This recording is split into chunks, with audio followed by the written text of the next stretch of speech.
사랑의 평화소리 KCR 11시 종합뉴스 365 헬리스 마이란기 베일로 변호사 윤영준 JP 에듀케이션 21 디자인 전망 좋은 창 JMP로 이완상 변호사 공동 제공입니다.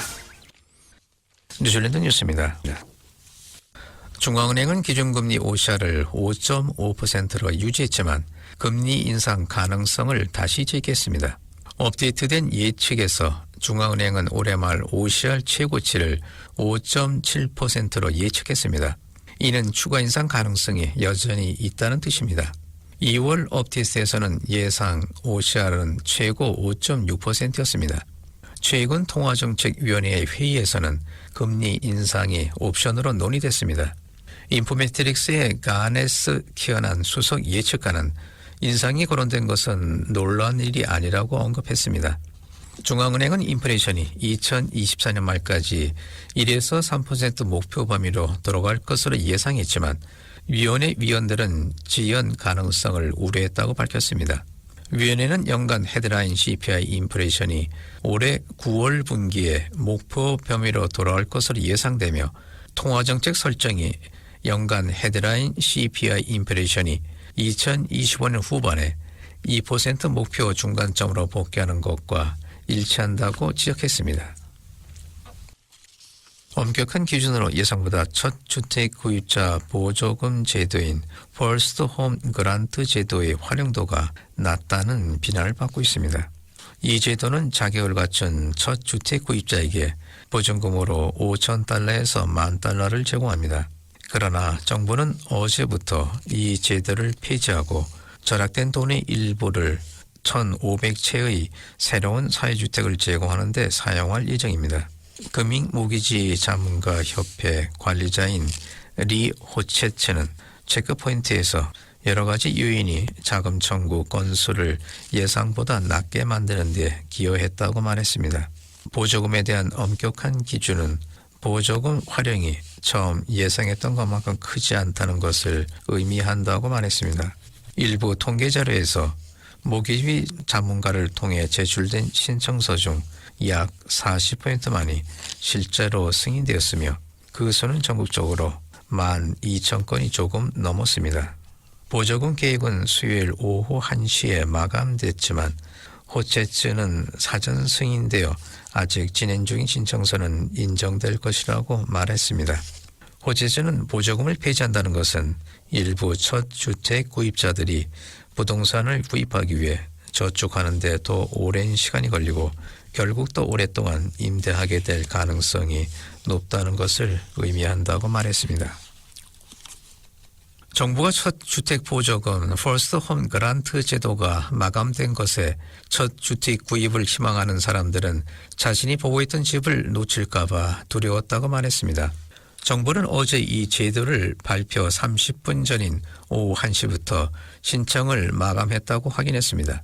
이 제도는 소득이 $95,000, 가구 기준으로 $150,000 미만인 첫 주택 구입자에게 기존 주택에 대해 $5,000, 신규 주택에 $10,000의 보조금을 지급했습니다. 타우프에 있는 채석장 관리인 JC는 파트너와 함께 첫 주택 구입을 준비하고 있었습니다. 그는 어제 오후 3시에 일을 마친 후 $5,000의 첫 주택 보조금을 신청할 계획이었지만 점심시간에는 더 이상 신청할 수 없다는 것을 알게 됐습니다. 그는 RNZ에 1시부터 더 이상 지원을 받을 수 없다는 글을 읽었다며 정말 짜증나는 일이라고 묘사했습니다. 크리스 비숍 주택장관은 수요일에 보조금 신청이 마감될 것이라고 확인하며 내년 7월부터 지역사회 주택 제공업체들을 통해 제공될 1,500동의 새로운 사회주택을 발표했습니다. 취업비자 흐름은 이제 4월에 13,410명이 도착하여 전염병 이전 수준으로 돌아갔습니다. 기업혁신고용부의 최신 수치에 따르면 지난 4월 취업비자로 뉴질랜드에 도착한 사람은 13,410명입니다.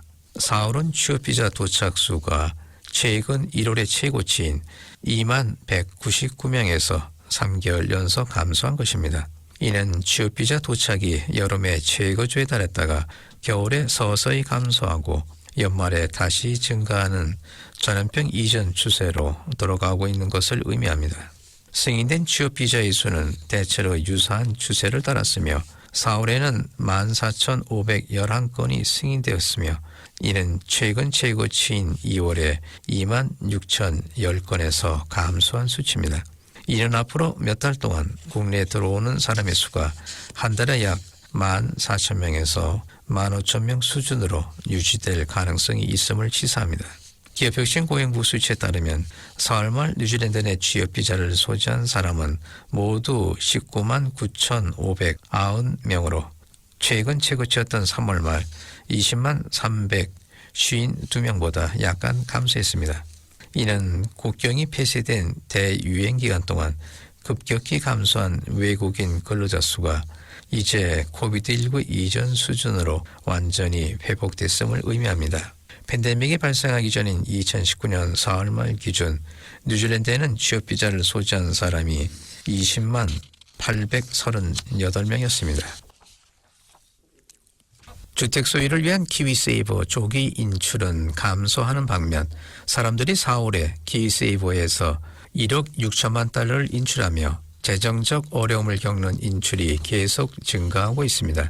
키위세이버 조기 인출 수치는 3월 사상 최고치에 비해 약간 감소했지만 4월에도 사람들은 여전히 약 1억 6천만 달러를 인출했습니다. 월간 키세이버 통계를 추적하는 인랜드 레베뉴의 새로운 데이터에 따르면 7,020명이 조기 인출하여 4월 동안 키위세이버에서 총 1억 5,900만 달러를 인출했으며 이는 3월 한 달 전 인출될 것보다 1,370만 달러 적은 금액입니다. 4월 주요 수치에 따르면 3,320명이 주택 소유 조기 인출로 1억 2,900만 달러 이상을 인출했고 3,700명이 재정적 어려움으로 인출하여 3,010만 달러 이상을 인출했습니다. 4월 주택 소유 인출은 3월에 비해 약 1,460만 달러 감소했지만 재정적 어려움으로 인한 인출은 같은 기간 거의 100만 달러 증가했습니다. 지금까지 전해드린 뉴질랜드 뉴스는 뉴스헙, 원뉴스, RNZ, 뉴질랜드 헤럴드, 스토프, 인터레스.co.nz에서 간추렸습니다. 오늘의 환율 정보입니다. 뉴질랜드 달러와 대비 원화의 기준 환율은 832원 52전, 한국에서 보낼 때 840원 84전, 한국에서 받을 때 824원 20전입니다.